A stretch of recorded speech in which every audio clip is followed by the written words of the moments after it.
Bueno, pues esto sí que no estaba preparado. Normalmente se dice siempre, pero non estaba preparado.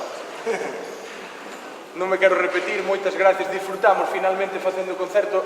Vou ser sincero, e creo que estábamos incluso, eu estaba un pouco asustado antes, non dormí moi ben, porque o repertorio era tremendamente difícil. Outra vez máis, estes músicos se superan e volven a facer outro gran concerto a miña forma de ver e cada día un paso adiante.